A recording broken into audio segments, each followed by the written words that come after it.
ನಮಸ್ಕಾರ.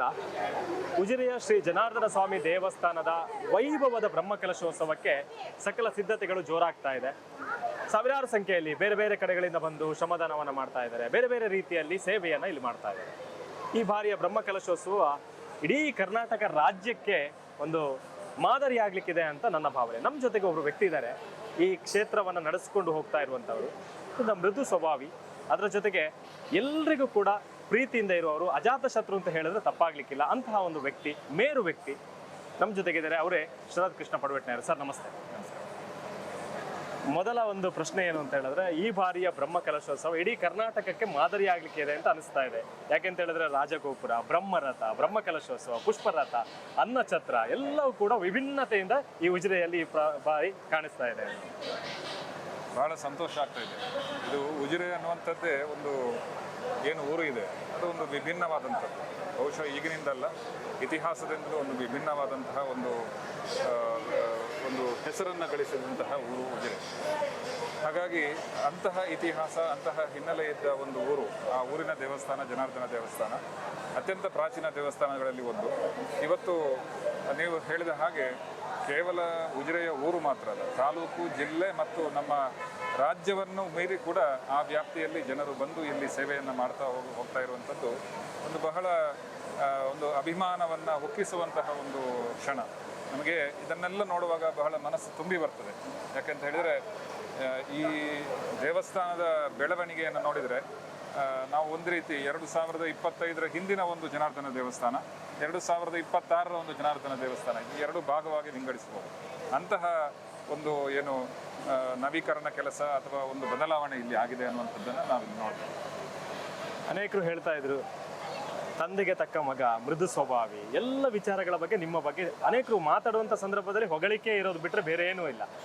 ಅಂತಹ ಒಂದು ತಂದೆಯ ಕನಸನ್ನು, ಈ ಗೋಪುರ ಆಗಬೇಕು ಅನ್ನೋಂಥ ತಂದೆಯ ವಿಜಯರಾಘವ ಪಟ್ಟಣವರ ಕನಸೇನಿದೆ, ಆ ಕನಸನ್ನು ಈಡೇರಿಸುವಲ್ಲಿ ನೀವು ಸಫಲರಾಗಿದ್ದೀರಿ ಅಂತ ಅನಿಸ್ತಾ ಇದೆ.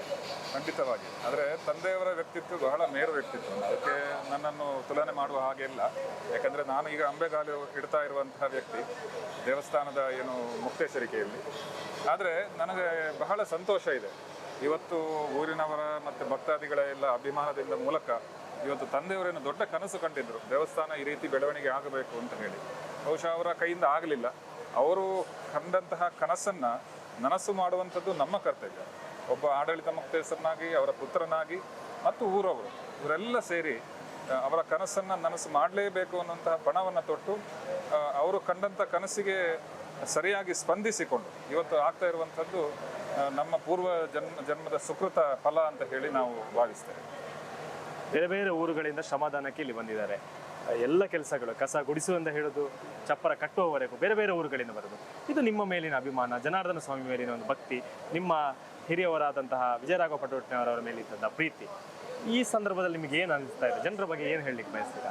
ಜನರ ಸ್ಪಂದನೆಯ ಬಗ್ಗೆ ನನಗೆ ಮಾತೇ ಬರುವುದಿಲ್ಲ. ಯಾಕಂದರೆ ಮನಸ್ಸು ತುಂಬಿ ಬರ್ತದೆ, ಕಣ್ಣುಗಳಲ್ಲಿ ನೀರು ಬರ್ತದೆ. ಯಾಕೆಂತ ಹೇಳಿದರೆ ನೋಡಿ, ಇದೆಲ್ಲ ಯಾವುದೇ ಹಣವನ್ನು ಕೊಟ್ಟು ಖರೀದಿಸುವಂತಹ ಏನು ವಸ್ತುಗಳಲ್ಲ. ಈ ಅಭಿಮಾನ ಇರ್ಬೋದು, ದೇವರ ಮೇಲಿನ ಭಕ್ತಿ ಇರ್ಬೋದು, ಅದು ತನ್ನಿಂದ ತಾನೇ ಜನರ ಮನಸ್ಸಿನಲ್ಲಿ ಭಾವನೆ ಮೂಡಬೇಕು. ಹಾಗಿದ್ರೆ ಮಾತ್ರ ಅದು ನಿಜವಾದ ಕೆಲಸ, ನಿಜವಾದ ಸೇವೆ, ನಿಜವಾದ ಶ್ರಮದಾನ ಅಂತ ಹೇಳಿ ಅನ್ನಿಸಿಕೊಳ್ಳುವಂಥದ್ದು. ಇದು ಇಲ್ಲಿ ಆ ದೇವರ ದಯದಿಂದ ಮತ್ತು ನಮ್ಮ ಹಿರಿಯರ ಅನುಗ್ರಹದಿಂದ ಅದು ಆಗಿದೆ ಅನ್ನುವಂಥದ್ದು ನಾವು ಬಹಳ ಅಭಿಮಾನದಿಂದ. ಬಹುಶಃ ಇಲ್ಲಿ ಇಡೀ ರಾಜ್ಯದಲ್ಲೇ ಇಂತಹ ಒಂದು ಏನು ಕೆಲಸಗಳು ನಡೀಲಿಲ್ಲ ಅನ್ನುವಂಥದ್ದು ತುಂಬ ಜನ ಹೇಳ್ತಾರೆ. ಹಾಗಾಗಿ ಒಂದು ರೀತಿಯಲ್ಲಿ ಉಜಿರೆಯ ಈ ಬ್ರಹ್ಮಕಲಶೋತ್ಸವ ಇಡೀ ರಾಜ್ಯಕ್ಕೆ ಮಾದರಿಯಾಗಿದೆ ಅನ್ನುವಂಥದ್ದು ನಮಗೆ ಬಹಳ ಹೆಮ್ಮೆಯ ವಿಷಯ. ಮತ್ತೊಂದು ವಿಚಾರ, ದಿನ ನಿಗದಿ ಆಗಿತ್ತು ಬ್ರಹ್ಮಕಲಶೋತ್ಸವಕ್ಕೆ. ಎಲ್ಲ ಕೆಲಸಗಳು ಕೂಡ ನಿರ್ವಿಘ್ನವಾಗಿ ನೆರವೇರಿದೆ. ವಿಜಯ ಗೋಪುರದಾಗಿರ್ಬೋದು, ಬ್ರಹ್ಮರಥನು ತಯಾರಾಗಿದೆ, ಪುಷ್ಪರಥನು ತಯಾರಾಗಿದೆ. ಬ್ರಹ್ಮಕಲಶೋತ್ಸವ ಕೆಲವೇ ದಿನಗಳಲ್ಲಿ ಆರಂಭವೂ ಆಗುತ್ತೆ. ಇದು ಹೇಗೆ ಆಯಿತು ಅನ್ನುವಂಥದ್ದು ಅದು ಒಂದು ರೀತಿಯಲ್ಲಿ ದೇವರ ಅನುಗ್ರಹ ಅಂತ ಹೇಳಿ ನಾನು ಭಾವಿಸ್ತೇನೆ. ಯಾಕೆಂತ ಹೇಳಿದರೆ ನಾವು ಮನಸ್ಸಿನಲ್ಲಿ ಒಂದು ಚಿಕ್ಕ ಸಂಕಲ್ಪ ಮಾಡಿದರೆ ಸಾಕು, ದೇವರು ಅದಕ್ಕೆ ಸರಿಯಾದ ವ್ಯಕ್ತಿಯನ್ನು ನಾವು ನಮ್ಮ ಬಳಿಗೆ ತಂದು ಬಿಡ್ತಾ ಇದ್ರು. ಈ ಒಂದು ಉದಾಹರಣೆಯನ್ನು ಹೇಳೋದಾದ್ರೆ, ನಮ್ಮ ಬ್ರಹ್ಮರಥದ ಸಮರ್ಪಣೆ ಏನು ಆಗ್ತಾ ಇದೆ ನಾಡಿದ್ದು, ನಮ್ಮ ಮನಸ್ಸಿನಲ್ಲಿ ತುಂಬ ವರ್ಷದಿಂದ ಇತ್ತು. ಈಗಿರುವ ಬ್ರಹ್ಮರಥ ತುಂಬ ಹಳೆಯದು, ಅದು 250 ವರ್ಷ ಹಳೆಯದಾದ್ದರಿಂದ ಸ್ವಲ್ಪ ಜೀರ್ಣವಾದ ಸ್ಥಿತಿಯಲ್ಲಿತ್ತು. ಹಾಗೆ ನಮ್ಮ ಮನಸ್ಸಿನಲ್ಲಿ ಇತ್ತು, ಒಂದು ಹೊಸ ರಥ ಆಗಬೇಕು, ಅದರ ದೊಡ್ಡ ಮೊತ್ತದ ಒಂದು ಅದಕ್ಕೆ ವಿನಿಯೋಗ ಆಗಬೇಕಿತ್ತು. ಹಾಗಾಗಿ ಹಣದ ಒಂದು ಅಷ್ಟು ಆಗಿರಲಿಲ್ಲ. ಆದರೆ ಶ್ರೀ ಕಿರಣ್ ರಾವ್ ಅವರು ಹಿಂದೆ ನಮ್ಮ ಬೆಳ್ಳಿಯ ರಥ ಕೊಟ್ಟಿದ್ರು, ಬೆಳ್ಳಿಯ ಪಾಲಕಿ ಕೊಟ್ಟಿದ್ರು. ಅವರು ತಾನಾಗಿ ಸ್ವಯಂ ಪ್ರೇರಣೆಯಿಂದ ನಾನು ಮಾಡಿಕೊಡ್ತೇನೆ ಅನ್ನುವಂಥ ಮಾತನ್ನ ಹೇಳಿದಂಥದ್ದು ಇದೊಂದು ಉದಾಹರಣೆ. ಹಾಗಾಗಿ ದೇವರು ನಮ್ಮ ಭಕ್ತರ ಮನಸ್ಸಿನ ಸಂಕಲ್ಪವನ್ನ ಅರಿತುಕೊಂಡು ಅದಕ್ಕೆ ಸರಿಯಾಗಿ ಜನರಿಗೆ ಪ್ರೇರಣೆಯನ್ನ ಕೊಡ್ತಾರೆ ಅನ್ನುವಂಥದ್ದಕ್ಕೆ ಒಂದು ದೊಡ್ಡ ಉದಾಹರಣೆ ಇವತ್ತು ಬ್ರಹ್ಮರಥದ ಸಮರ್ಪಣೆ. ಜನಾರ್ದನ ಸ್ವಾಮಿಯ ಶಕ್ತಿ ನಮಗೆ ಗೊತ್ತಿದೆ, ಶಿವನೂ ಇದ್ದಾರೆ, ಹರಿಯೂ ಇದ್ದಾರೆ, ಹರನೂ ಇದ್ದಾರೆ ಇಲ್ಲಿ.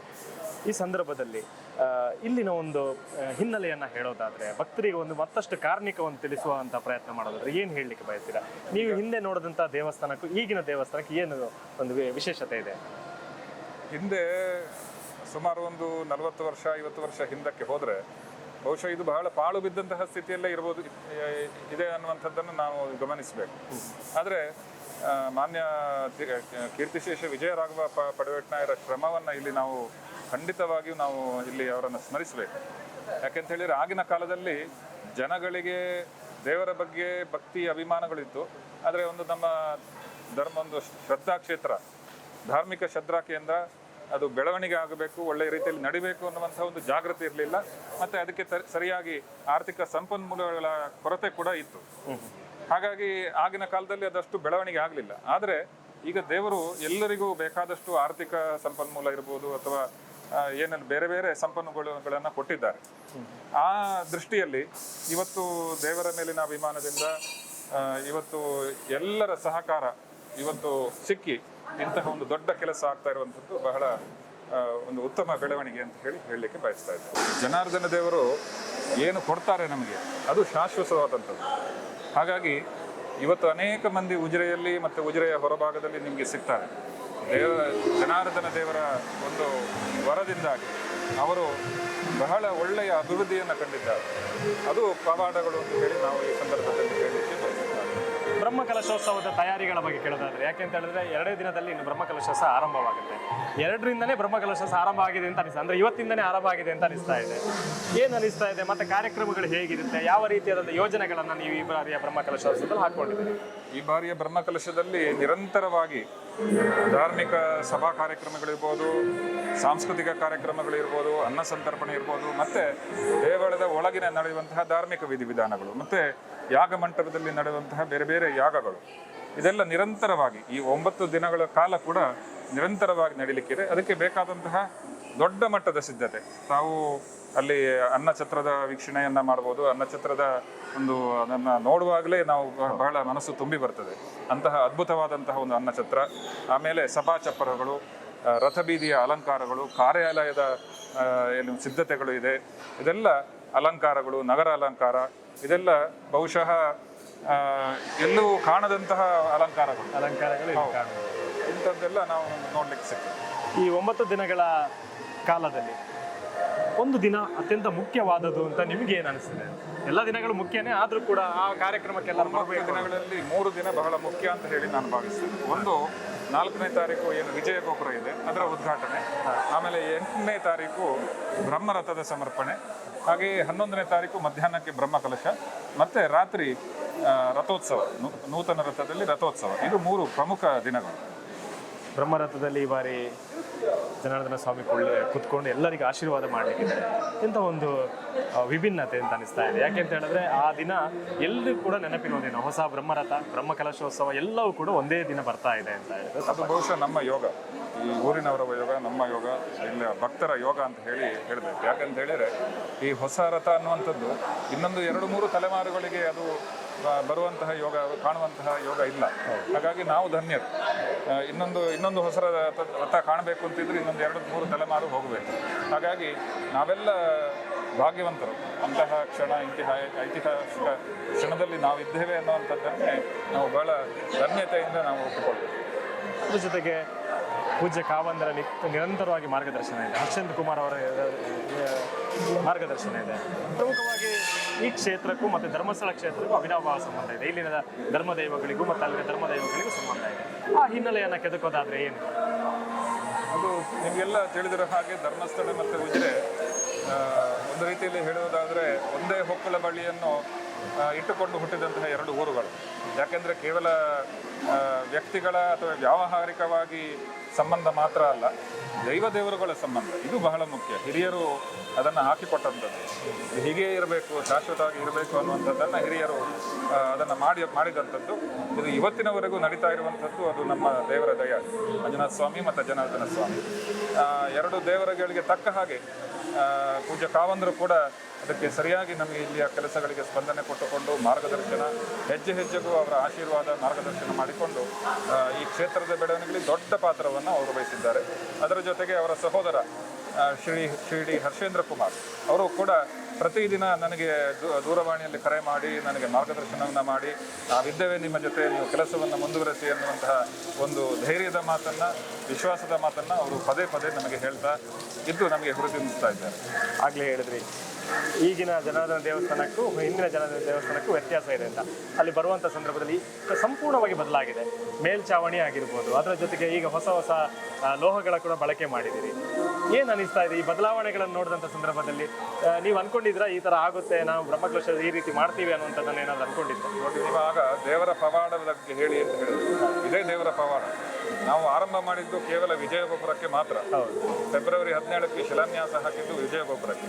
ಆದರೆ ನೋಡಿ, ದೇವರ ಸಂಕಲ್ಪ, ದೇವರ ಚಿತ್ತ ಏನು ಅಂತ ಹೇಳಿದ್ರೆ ಇದರ ಜೊತೆಗೆ ಇದನ್ನು ಮಾಡಿಸಬೇಕು ಅನ್ನುವಂತಹ ಸಂಕಲ್ಪ ಎಲ್ಲರಲ್ಲಿತ್ತು, ಆದರೆ ಧೈರ್ಯ ಯಾರಲ್ಲೂ ಇರಲಿಲ್ಲ. ಇದು ದೇವರ ಪವಾಡ. ದೇವರೇ ಬೇರೆ ಬೇರೆ ವ್ಯಕ್ತಿಗಳನ್ನ ಕಳಿಸಿ ಹೀಗೆ ಮಾಡಬೇಕು, ಆಗಬೇಕು ಅನ್ನುವಂಥದ್ದನ್ನ ಅವರೇ ಮಾಡಿಸಿಕೊಂಡದ್ದು. ಹಾಗಾಗಿ ಇದು ದೇವರ ಅನುಗ್ರಹ ಅಲ್ಲದೆ ಬೇರೆ ಏನೂ ಇಲ್ಲ. ಕೊನೆಯದಾಗಿ ಯಾರಿಗೆ ಧನ್ಯವಾದ ಹೇಳಬೇಕು ಅಂತ ಇದ್ದೀರಾ? ಯಾರಿಗಾದ್ರೂ ಕ್ಷಮೆ ಕೇಳಬೇಕು ಅಂತ ಇದ್ದೀರಾ ಅಂತ ಕೇಳ್ಕೊಬೋದು. ಇದು ಧನ್ಯವಾದ ಹೇಳುವುದಿದ್ರೆ ತುಂಬ ಜನ, ಸಹಸ್ರಾರು ಕೈಗಳು ಇದ್ರ ಜೊತೆಗೆ ಸೇರಿ ಆದಂಥದ್ದು. ಅದರೊಂದು 2-3 ಜನ ಮುಖ್ಯ ನಾನು ಇಲ್ಲಿ ಅವರಿಗೆ ಧನ್ಯವಾದಗಳನ್ನು ಹೇಳಲೇಬೇಕು. ಮುಖ್ಯವಾಗಿ ಪೂಜ್ಯ ಕಾವಂದರು ಮತ್ತು ಹರ್ಷೇಂದ್ರ ಕುಮಾರ್ ಅವರ ಸಹಕಾರ, ಅವರ ಬೆಂಬಲ, ಅವರ ಆಶೀರ್ವಾದ ಅದು ಅನನ್ಯವಾದಂಥದ್ದು. ಎಲ್ಲ ಹೆಜ್ಜೆಗಳಲ್ಲೂ ನಮ್ಮ ಜೊತೆ ಇದ್ದಾರೆ ಅನ್ನುವಂಥದ್ದೇ ನಮಗೆ ಒಂದು ಧೈರ್ಯ ತರುವಂಥ ಸಂಗತಿ. ಅವರನ್ನು ಈ ಸಂದರ್ಭದಲ್ಲಿ ನಾನು ಸ್ಮರಿಸಿಕೊಳ್ಳಿಕ್ಕೆ ಬಯಸ್ತಾ ಇದ್ದೇನೆ. ವಿಜಯ ಗೋಪುರ ನಿರ್ಮಾಣದ ವಿಷಯಕ್ಕೆ ಬಂದಾಗ ನಮಗೆ ನಮ್ಮ ಜೊತೆ ಬಲವಾಗಿ ನಿಂತು ಪೂಜ್ಯ ವಿಜಯರಾಘವ ಪಡವೆಟ್ನವರ ಏನು ಸಂಕಲ್ಪ ಇದೆ ಅದು 1 ಇಂಚು ಕೂಡ ಕಮ್ಮಿ ಆಗಬಾರದು, ನಾನಿದ್ದೇನೆ ನಿಮ್ಮ ಜೊತೆ, ನೈತಿಕವಾಗಿ ಆರ್ಥಿಕವಾಗಿ ನಿಮ್ಮ ಜೊತೆ ಇದ್ದೇನೆ ಅನ್ನುವಂಥ ಒಂದು ಧೈರ್ಯವನ್ನು ಕೊಟ್ಟು, ಬೆಂಬಲವನ್ನು ಕೊಟ್ಟು ಮಾಡಿಸಿದವರು ನಮ್ಮ ವಿಜಯ ಗೋಪುರ ನಿರ್ಮಾಣ ಸಮಿತಿಯ ಅಧ್ಯಕ್ಷರಾದಂತಹ ಮಾನ್ಯ ಶಶಿಧರ ಶೆಟ್ಟಿ ಬರೋಡಾ ಇವರು. ಅವರಿಗೆ ವಿಶೇಷವಾದ ಧನ್ಯವಾದಗಳನ್ನು ನಾನು ತಿಳಿಸಲಿಕ್ಕೆ ಬಯಸ್ತಾ ಇದ್ದೇನೆ. ಇನ್ನೊಬ್ಬರು ಈ ಎಲ್ಲ ಕೆಲಸಗಳನ್ನು ಮುಂದೆ ನಿಂತು ಅದನ್ನು ಅದರ ನೇತೃತ್ವವನ್ನು ವಹಿಸಿಕೊಂಡು ಮಾಡಿದವರು ವಿಜಯ ಗೋಪುರದ ಕೆಲಸ ಇರ್ಬೋದು ಅಥವಾ ಬ್ರಹ್ಮಕಲಶೋತ್ಸವ ಸಮಿತಿ ಕೆಲಸ ಇರ್ಬೋದು, ಎರಡೂ ಕೆಲಸಗಳನ್ನು ಮಾಡಿಕೊಟ್ಟವರು ಮಾನ್ಯ ಮೋಹನ್ ಕುಮಾರ್ ಅವರು, ಲಕ್ಷ್ಮೀ ಗ್ರೂಪ್ಸ್. ಅವರು ಸಂಚಾಲಕರಾಗಿದ್ದುಕೊಂಡು 2 ವಿಜಯ ಗೋಪುರ ನಿರ್ಮಾಣ ಸಮಿತಿ ಮತ್ತು ಬ್ರಹ್ಮಕಲಶೋತ್ಸವ ಎರಡೂ ಸಮಿತಿಗಳ ಪ್ರಧಾನ ಸಂಚಾಲಕರವರು. ಅವರು ಮಾಡಿದಂತಹ ಕೆಲಸ ಅನನ್ಯ. ಈ 1 ವರ್ಷದಲ್ಲಿ ಅವರ ಪೂರ್ತಿ ಅವರ ಎಲ್ಲ ಶ್ರಮವನ್ನು, ಅವರ ಸಮಯವನ್ನು ನಮ್ಮ ದೇವಸ್ಥಾನಕ್ಕೆ ಮೀಸಲಿಟ್ಟು ಅವರು ಮಾಡಿದಂತಹ ಕೆಲಸ ಅದ್ಭುತ. ಅವರಿಗೆ ವಿಶೇಷವಾದ ಧನ್ಯವಾದಗಳನ್ನು ಇಲ್ಲಿ ಹೇಳಲಿಕ್ಕೆ ಬಯಸ್ತಾ ಇದ್ದೇನೆ. ಮತ್ತು ಬೇರೆ ಬೇರೆ ಸಮಿತಿಯ ಸಂಚಾಲಕರು, ಬಹುಶಃ ನನ್ನ ಹೆಸರು ಹೇಳಲಿಕ್ಕೆ ಹೋದರೆ ಅದರ ಪಟ್ಟಿ ಬಹಳ ಉದ್ದ ಆಗ್ತದೆ. ಹಾಗಾಗಿ ನಾನು ಅದನ್ನು ಹೇಳಲಿಕ್ಕೆ ಬಯಸುವುದಿಲ್ಲ. ತುಂಬ ಜನ ನಮ್ಮ ಮೇಲಿನ ವಿಶ್ವಾಸ, ದೇವರ ಮೇಲಿನ ಭಕ್ತಿ ಇದೆಲ್ಲವನ್ನು ನಿಸ್ವಾರ್ಥವಾಗಿ ಯಾವುದೇ ಫಲದ ಅಪೇಕ್ಷೆ ಇಲ್ಲದೆ ಇಲ್ಲಿ ಮಾಡಿದಂತಹ ಕೆಲಸ ಬಹಳ ಹೃದಯ ತುಂಬಿ ಬರ್ತಾ ಇದೆ. ಅವರಿಗೆಲ್ಲರಿಗೂ ವಿಶೇಷವಾದ ಧನ್ಯವಾದಗಳನ್ನು ಹೇಳಲಿಕ್ಕೆ ಬಯಸ್ತಾ ಇದ್ದೀನಿ. ವೈಭವದ ಬ್ರಹ್ಮಕಲಶೋತ್ಸವಕ್ಕೆ ಜನಾರ್ದನ ಸ್ವಾಮಿಯ ದೇವಸ್ಥಾನ ಸಜ್ಜುಗೊಂಡಿದೆ. ಈ ಸಂದರ್ಭದಲ್ಲಿ ಊರಿನ ಭಕ್ತರು ಇರ್ಬೋದು, ನಿಮ್ಮ ಅಭಿಮಾನಿಗಳಿರ್ಬೋದು, ಜನಾರ್ದನ ಸ್ವಾಮಿಯ ಭಕ್ತರು ಇರ್ಬೋದು, ಯಾವ ರೀತಿಯಾಗಿ ಸ್ವಾಗತ ಮಾಡ್ತೀರಿ ಅವರನ್ನು? ಬಹುಶಃ ನಾನು ಸ್ವಾಗತ ಮಾಡುವ ಅಗತ್ಯ ಇಲ್ಲ ಅಂತ ಕೇಳ್ತದೆ. ಯಾಕೆಂದರೆ ಅವರದೇ ದೇವಸ್ಥಾನ, ಅವರದೇ ದೇವರು. ಹಾಗಾಗಿ ನಾನು ಸ್ವಾಗತ ಮಾಡಿದರೆ ಅದು ಬಹಳ ಚಿಕ್ಕದಾಗ್ಬೋದು ಅಂತ ನನ್ನ ಅನಿಸಿಕೆ. ಹೊರಗಿನಿಂದ ಬರುವವರನ್ನು ಅವರು ಸ್ವಾಗತ ಮಾಡಬೇಕು.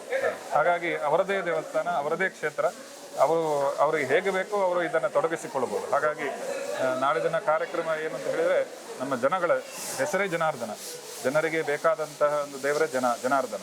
ಹಾಗಾಗಿ ಜನರು ಬಂದರೆ, ಜನರು ತೊಡಗಿಸಿಕೊಂಡ್ರೆ ಮಾತ್ರ ಇದು ಒಂದು ಉತ್ಸವ ಆಗುವಂಥದ್ದು. ಹಾಗಾಗಿ ನೀವೆಲ್ಲ ಬರಬೇಕು, ನೀವೆಲ್ಲ ತೊಡಗಿಸಿಕೊಳ್ಬೇಕು, ತ್ರಿಕರಣಪೂರ್ವಕವಾಗಿ ಈ ಕಾರ್ಯಕ್ರಮದಲ್ಲಿ ಭಾಗವಹಿಸಬೇಕು. ಈ ಒಂದು ಐತಿಹಾಸಿಕ ಕ್ಷಣ ಏನಿದೆ, ಯೋಗ ನಮ್ಮದು, ಅದರಲ್ಲಿ ಭಾಗವಹಿಸಿ ಧನ್ಯರಾಗಬೇಕು ಅಂತ ಹೇಳಿ ನಾನು ವಿನಂತಿ ಮಾಡ್ತಾ ಇದ್ದೀನಿ. ಸುಂದರವಾದ ಮಾತನ್ನು ಹೇಳಿದ್ರಿ. ಜನಗಳೇ ಇದರ ಜನಾರ್ದನ ಸ್ವಾಮಿಯ ಹಸಿರ ಅಂತ ಹೇಳಿ ಧನ್ಯವಾದಗಳು. ಈ ಕಾರ್ಯಕ್ರಮ ಯಶಸ್ವಿಯಾಗಲಿ. ಇಡೀ ನಾನು ಹೇಳಿದಾಗೆ ಬರೀ ನಮ್ಮ ದಕ್ಷಿಣ ಕನ್ನಡ ಜಿಲ್ಲೆ ಮಾತ್ರ ಅಲ್ಲ, ಇಡೀ ಕರ್ನಾಟಕಕ್ಕೆ ಮಾದರಿಯಾಗಬೇಕು. ಯಾಕಂತ ಹೇಳಿದ್ರೆ ವಿಭಿನ್ನತೆಯನ್ನು ಈ ಬಾರಿಯ ಜನಾರ್ದನ ಸ್ವಾಮಿಯ ಈ ಬ್ರಹ್ಮಕಲಶೋತ್ಸವದಲ್ಲಿ ನಾವು ಕಾಣಲಿಕ್ಕಿದೆ. ಧನ್ಯವಾದಗಳು, ಯಶಸ್ವಿಯಾಗಿ.